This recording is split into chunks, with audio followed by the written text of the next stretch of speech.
Right? The road could block for whatever reason. So then you'd have to go some other way. So for routing, it could be that an interface goes down, a circuit goes down, becomes unreliable or something like that. The router will have to figure out the next best path. So these decisions will be updated periodically. Decisions can be based upon the topology, any policies implemented, any metrics, so things like the number of hops, any filtering. You can do it based on delays, bandwidth, and such like. IP route lookup is based on the destination IP address. This is very important. Many people forget this. It's based on the destination IP address. Doing route lookup based on the source is, well, that's not how the internet routing actually functions. You can do it, and this is what's called policy-based routing. But the standard routing systems work based on destination IP address. We use longest match routing. So this means the more specific prefix is preferred over the less specific. In other words, the more network bits we have for the destination, that's preferred over one with less. So for example, if we're going to 10.111/32, packets going there are sent to 10.1/16 rather than to the router that's announcing 10/8. And we've got two possible paths. Both these are valid. They both get us to network 10. But this takes us to 10.1, whereas this just takes us to 10. So getting to this destination, this becomes the preferred path. That's what's called longest match routing. So I've got a sort of animated thing here just showing you how it works. Right, packet comes in, IP address 10.1.1.1, comes into router 2. Well, router 2 is doing the lookups. So router 2's got two destinations. It can go to router 3 for network 10/8. It can go to router 4 for 10.1/16. So which one do we choose? And what the router does, it says, right, I've got 10/8, going to router 3. So 10.1.1.1, well, /8 means I compare the first 8 bits. These are the network portions. So compare the first 8 bits. So let's look at the first 8 bits. Well, that's 10. Compared with the routing table entry, that's also 10. So this means that this path matches. The path towards router 3 actually matches. Yes, there's a match. This one, 10.1/16. Well, this says we're going to compare the first 16 bits. So we take 10.1.1.1, the first 16 bits, which is 10.1. And we're compared with entry in the routing table 10.1, also 16 bits. These match as well. So that's also a valid path. What about 20/8? Do it. 20/8. Well, again, we take the first 8 bits. First 8 bits of the destination is just 10. First 8 bits of entry in the routing table is 20. You don't have a match there, so it's not a valid path. And so it does not match. And same for 30/8, does not match. So the best path, longest match, is 10.1/16. And so that's the entry that the router puts into the forwarding table. We put 10.1/16 into the forwarding table. And so what happens is, what happens is the packet from R1 to R2 ends up going towards R4, because that's the best match. That's the longest match routing. Really important to remember this when we come to multi-homing. People always seem to forget this little detail when we do multi-homing. You see some really strange things happening, some strange policies being set up, because people forget about the longest match routing. So we'll come across this again many times. As for forwarding, router decides which interface a packet is sent to. The forwarding table is built from the routing process. And so the routing process will pick the best path. So if we go back to the previous picture, the best path will be out this interface on R2. Right? Best path out that interface. So what goes in the forwarding table to get to 10.1 and sub-prefixes will go out interface, I don't know, serial 2 or something. So that's what goes into the forwarding table. Forwarding decisions include the destination address, any type of class of service, so queuing and so forth. Any local requirements could be packet filtering, that type of thing. Forwarding, as I was saying, these days is usually aided by special hardware. I'm sure some of you now have routers that have the route processor separated from the forwarding functions. Indeed, if we look at all the routing protocols, it ends up looking like this. Right, we have the forwarding table here. It's called the FIB. And the FIB means forwarding information base. It's a very fancy name for really what I've always called forwarding table. So it's called FIB. So if you see it talked about, you know what it means. That is built from the routing table, but the router does not have just one routing table. It's got lots and lots of routing tables. This one here is the global routing table, what I've called global routing table.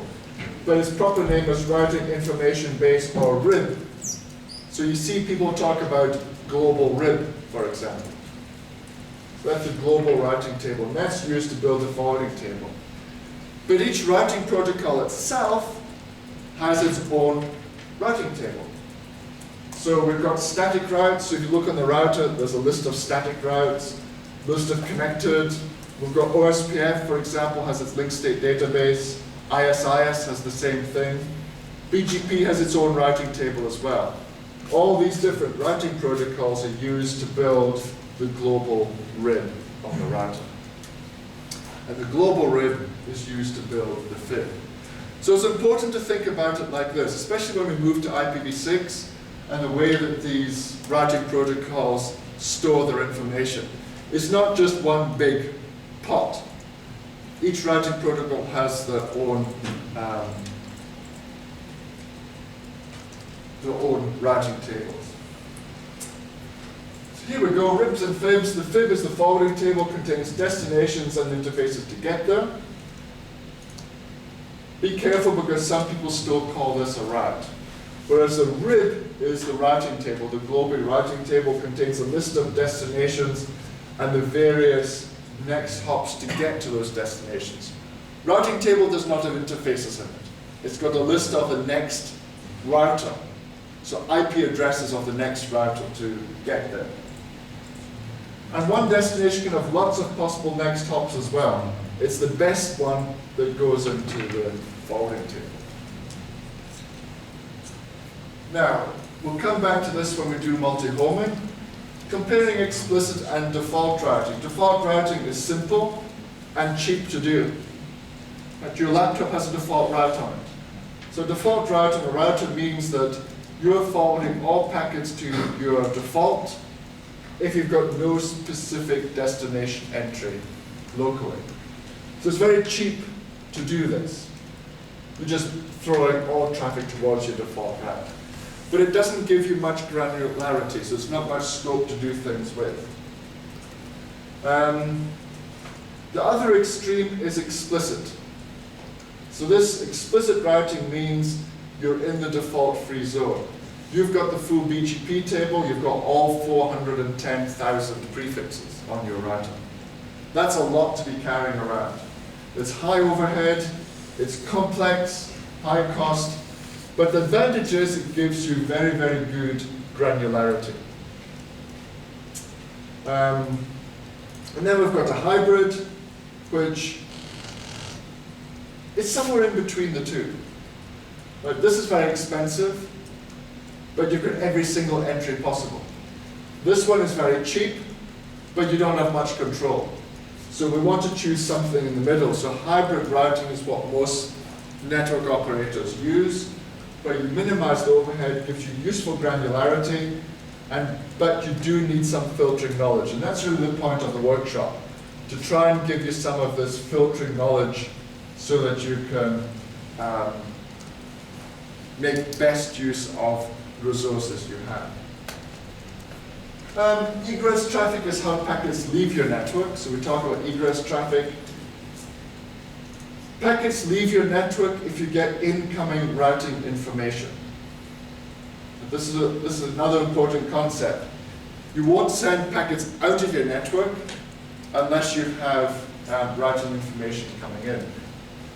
So if other people are not sending you prefixes, you won't send any traffic towards those prefixes. Even if people send you routing information, doesn't necessarily mean you're going to accept them.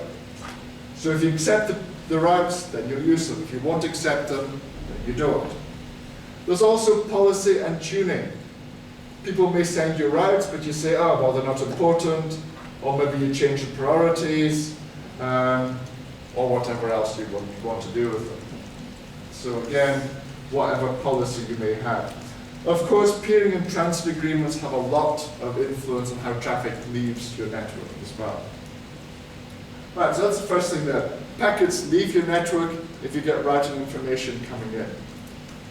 So by the same reasoning, traffic will come into your network if you send routing information out. If you don't send routing information out, then you won't get any traffic in. So again, this is important for multi-homing. If you think about it, when we're trying to balance between two links, if you send routing information out one link, traffic will come in that link. If you don't send routing information out, you won't get any traffic coming in, by and large. So it's what you send and who you send it to. It's based on your addressing and ASs. And it's also based on other people's policy as well. So what they accept from you and what they do with it. Next concept, autonomous system. So an autonomous system is a collection of networks with the same routing policy. So I suppose it's a fancy way of describing your routers in your network that are running a routing protocol. It's a collection of networks with the same routing policy. We run a single routing protocol, usually under single ownership, trust, and administrative control. So as I said, it's just a fancy way of describing your network. But it actually becomes very important in BGP. BGP uses autonomous systems.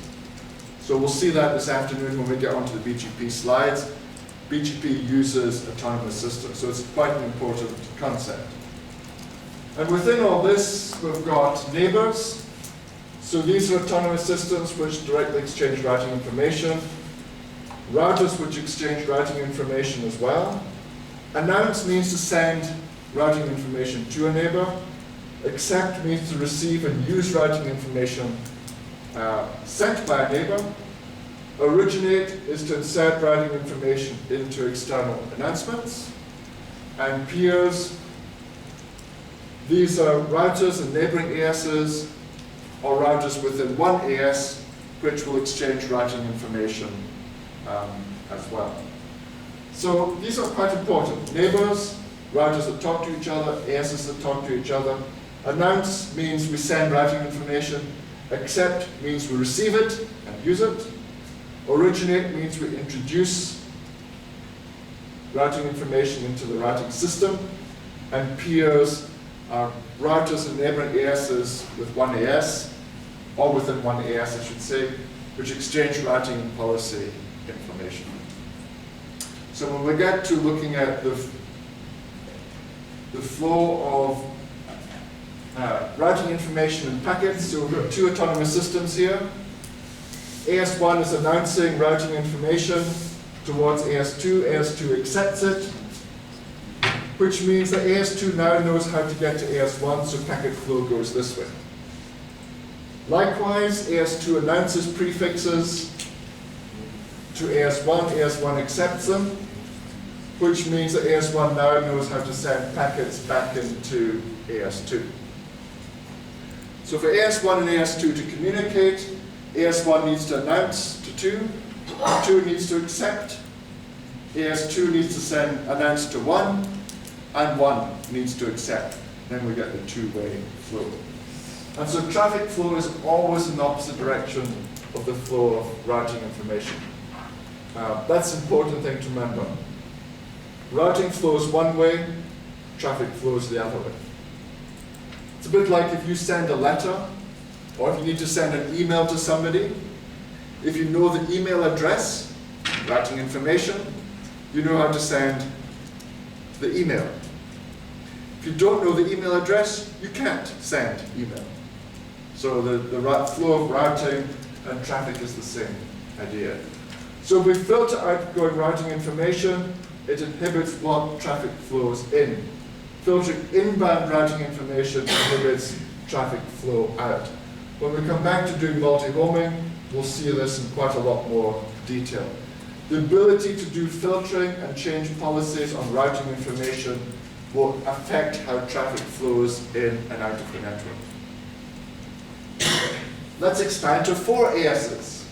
AS1 originates network 1, sends it to AS8, or 34, 34 sends to 8, 8 sends it to up to AS16.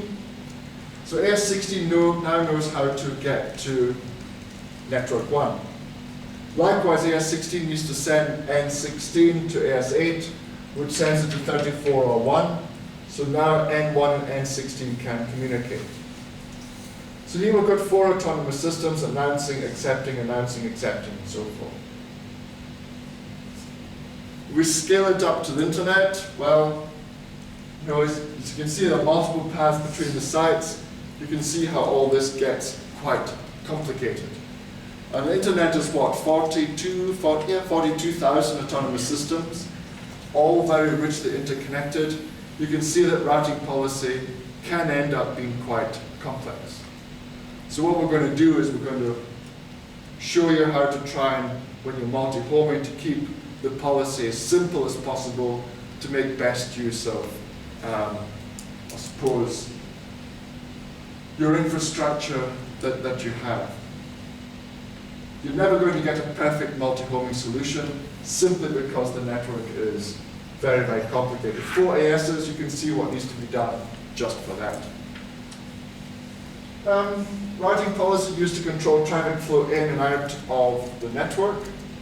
So here the ISP makes decisions on what information to accept, what to throw away.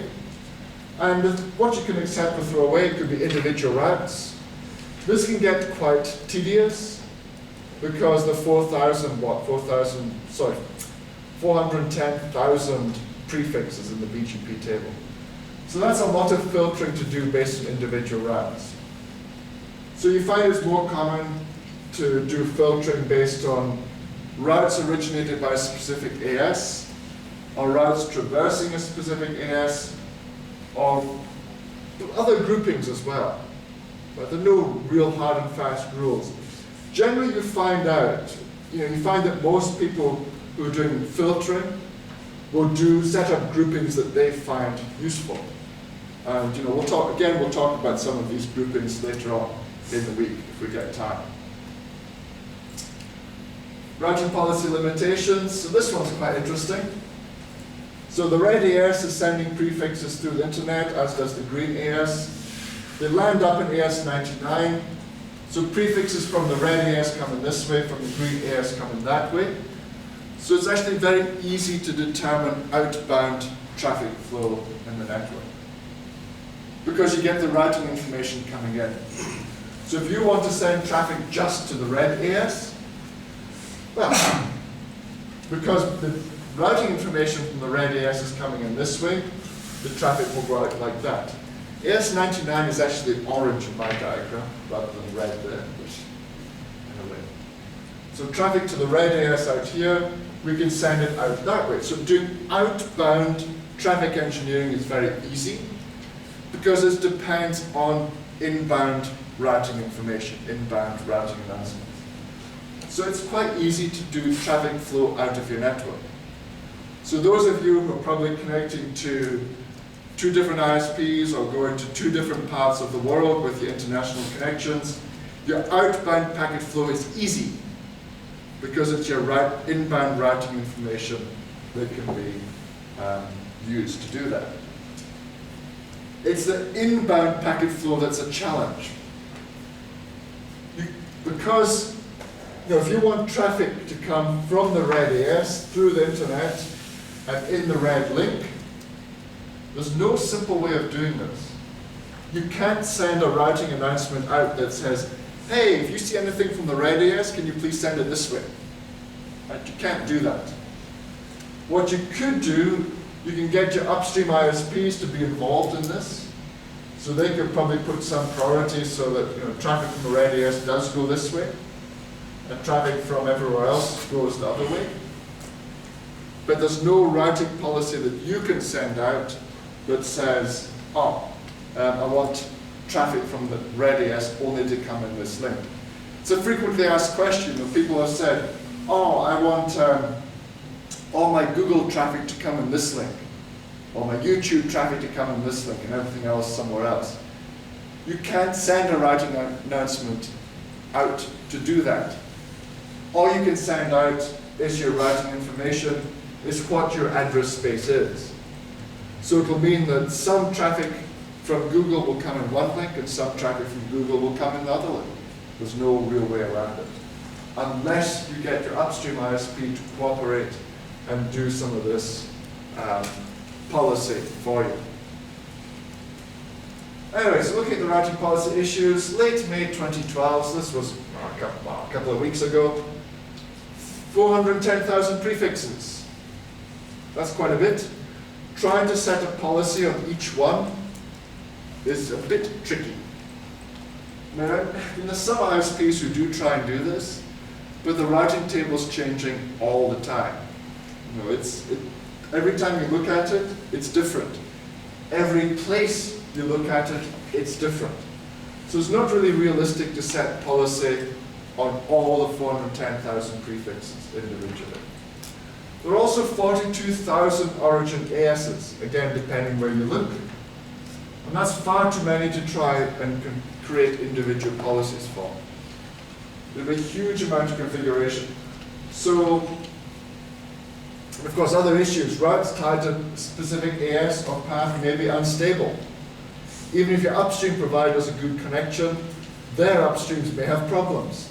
So if you're trying to set policy based on networks farther away from you, you're losing already. It only makes sense to try and set policies on your immediately adjacent ASs. We'll come back to this on Thursday when we look at the multi-homing, how to do traffic engineering. Right. The solution is groups of autonomous systems make more sense than trying to pick on specific paths or specific upstream providers. We'll come back to this. All right, so how does routing work? Well, this is very straight. This is very simple. It's just a recap for you. The internet is made up of ISPs who connect to each other's networks. So I just picked an example. How does an ISP in Kenya tell an ISP in Japan what customers they have?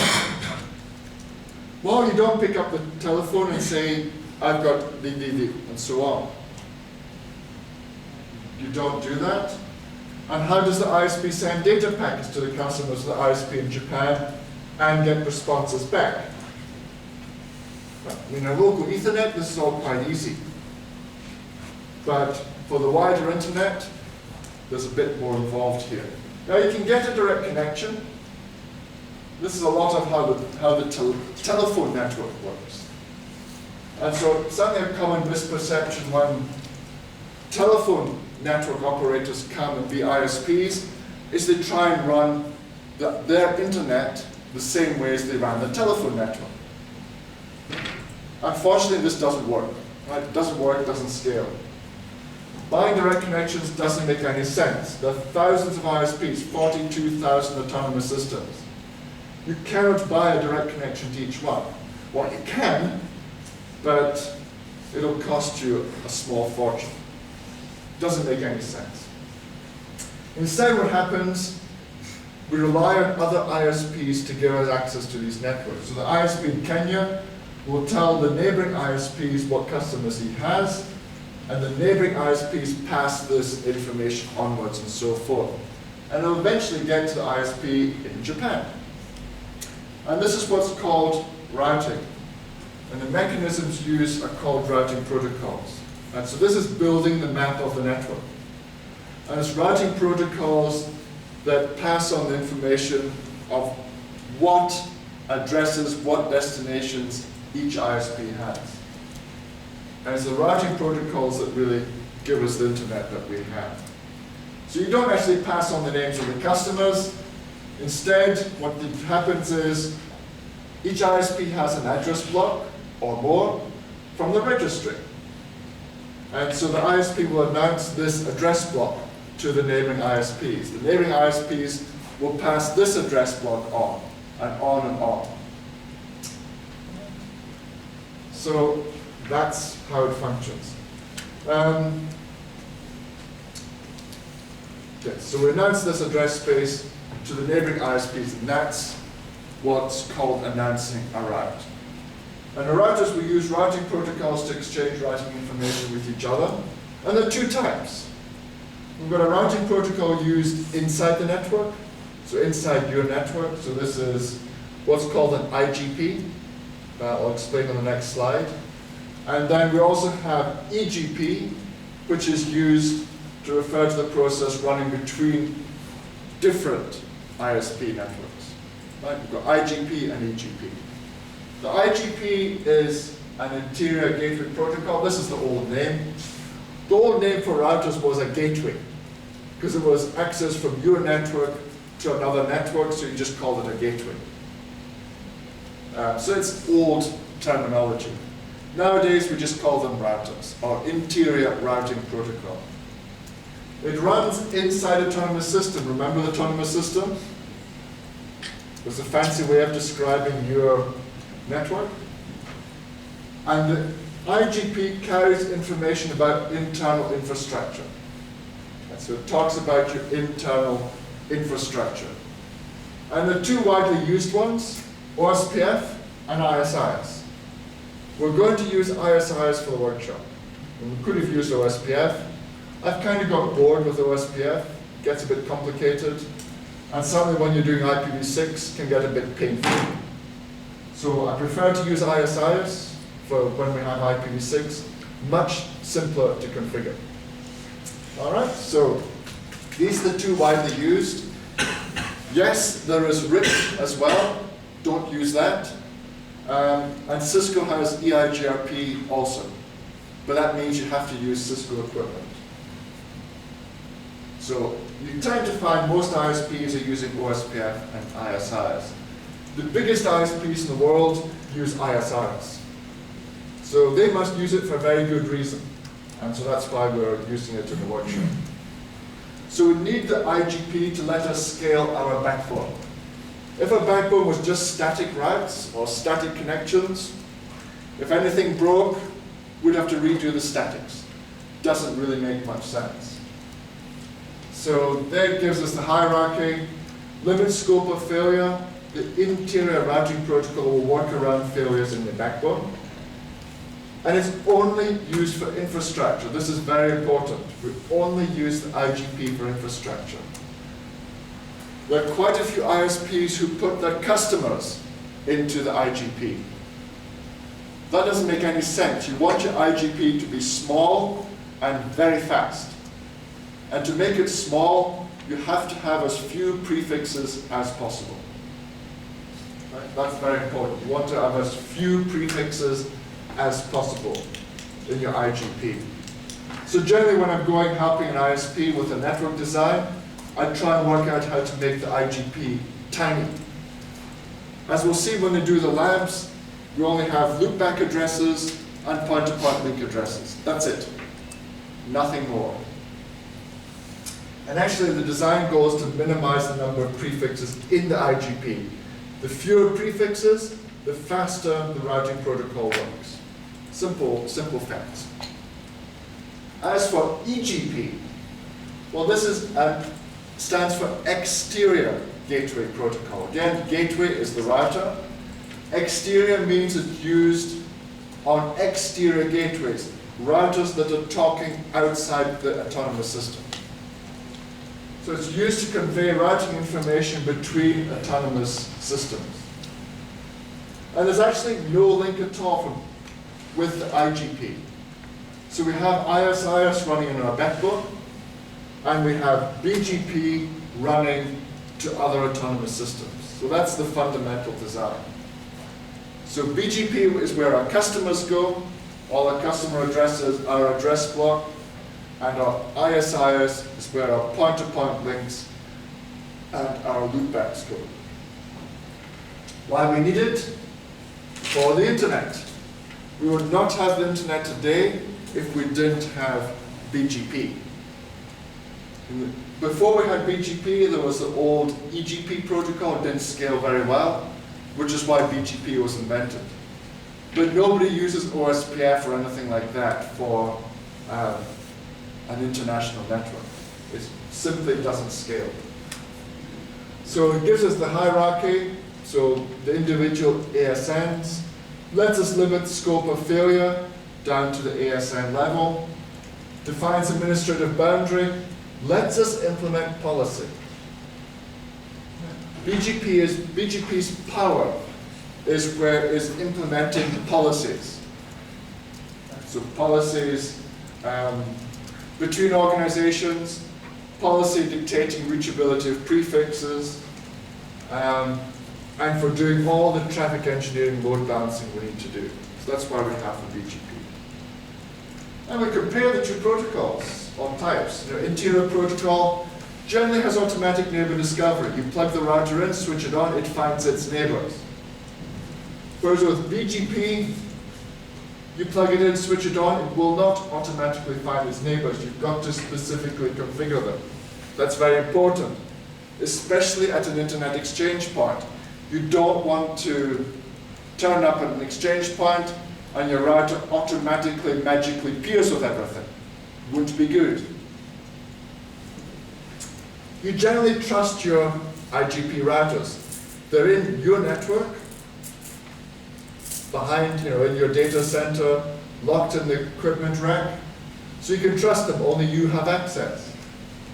But BGP connects outside your network. You can't trust other ISP networks. You shouldn't trust them. Right? They've got different operators, different people running them. You don't want those folks running other ISP networks to influence how your network is functioning. So it's connecting outside. For interior, the prefixes are distributed to all interior routers. There's very little filtering that's possible in OSPF or ISIS. Unlike BGP, where you set administrative boundaries and do all your policies. BGP has got a very, very powerful policy language. And comparing them, so interior carries ISP infrastructure addresses only, whereas exterior carries customer prefixes, prefixes you've learned from the internet. The IGP, you keep it as small as possible. That's very important, as few prefixes as possible. EGP, you don't really care. BGP today, as I was saying, 410,000 prefixes. Some of the biggest ISPs, especially those with MPLS networks doing provider-provider type backbones, are working with 7-8 million BGP prefixes. You can't even carry 100,000 prefixes in OSPF or ISIS without things going strange. Whereas you find typically the biggest ISPs have maybe 1,000 or 2,000 prefixes in OSPF or ISIS. You don't want a large number of prefixes there. I've worked with ISPs who've carried customers in OSPF. Then I get emails, oh, we've got to 22,000 prefixes, and our OSPF has fallen over. Wow, well, how did you get to 22,000 prefixes is my question. Because they carry the customers. So the fix there is to get the customers out of OSPF and into BGP. BGP is the load carrier. It's designed to carry huge numbers of prefixes. OSPF is designed to be fast and efficient, like ISIS. So you need to keep it as small as possible. There's no point buying a very, very fast car and then filling it full of all kinds of heavy goods. If you need to move heavy goods around, you get a van or lorry to do that, not a very fast car. Okay, so that's the analogy. The hierarchy of routing protocols is a bit like this. So this is our autonomous system in here. We have IS between the routers and our backbone. We use BGP to talk to other ISPs. We use BGP to talk to exchange points. For our customers, we either have static connections or we use BGP. So then the big question is, how do our customers here, talking statics or BGP, get to talk to other ISPs out there? That means we need to run BGP on our backbone as well. So we have BGP, BGP, BGP, BGP. And IS is used so that our routers can find each other. That's all that IS is used for. So when we set up the lab, probably this afternoon maybe, well, maybe this morning, let's see how we go. But when we set up the lab, you'll see that we build IS first, so the routers can find each other, and then we build BGP on top, so that we can send prefixes from our customers out to the internet. And that is the design.